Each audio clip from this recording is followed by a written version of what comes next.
अस्सलामुअलैकुम दोस्तों, क्रिकेट के दीवानों के लिए एक बार फिर खुशामदीद हमारे इस चैनल पर। दोस्तों आज हम बात करने जा रहे हैं तीसरा और फैसला कुन वनडे मैच में इंडिया बा मुकाबला न्यूजीलैंड मैच की तारीख 18 जनवरी 2026, टाइम दोपहर 1 बजे शुरू होगा। सीरीज़ 1-1 से बराबर है। मैच का दबाव और अहमियत दोस्तों, ये सिर्फ एक मैच नहीं, ये सीरीज़ का फैसला कुन मैच होगा। जो टीम आज जीतेगी वो सीरीज़ अपने नाम करेगी। भारत हो या न्यूजीलैंड, आज कोई भी रियायत नहीं होगी। भारतीय टीम की ताकत, अगर भारतीय टीम की बात करें तो टॉप ऑर्डर मजबूत, मिडल ऑर्डर में तजर्बेकार खिलाड़ी जैसे कि विराट कोहली, बॉलिंग में वैरायटी मौजूद है।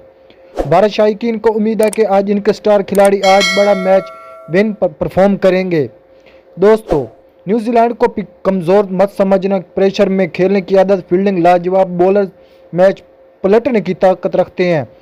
आज कौन सी टीम सरप्राइज देगी, फैसला कौन फैक्टर दोस्तों, आज का मैच ये चीज़ें फैसला करेंगे। टॉस, पावर प्ले की बैटिंग, डेथ ओवर्स की बॉलिंग, फील्डिंग में गलतियां या कैचेस, एक छोटी सी भी गलती मैच बदल सकती है। आपकी क्या राय है, कमेंट्स में ज़रूर बताएं। आपके ख्याल में आज कौन सी टीम ये मैच विन करेगी, तीसरा ओडीआई मैच इंडिया बा मुकाबला न्यूजीलैंड या ज़रूरी।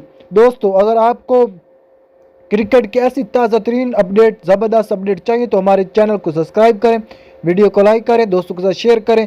मिलते हैं मैच के बाद। Thanks for watching. अल्लाह हाफिज़।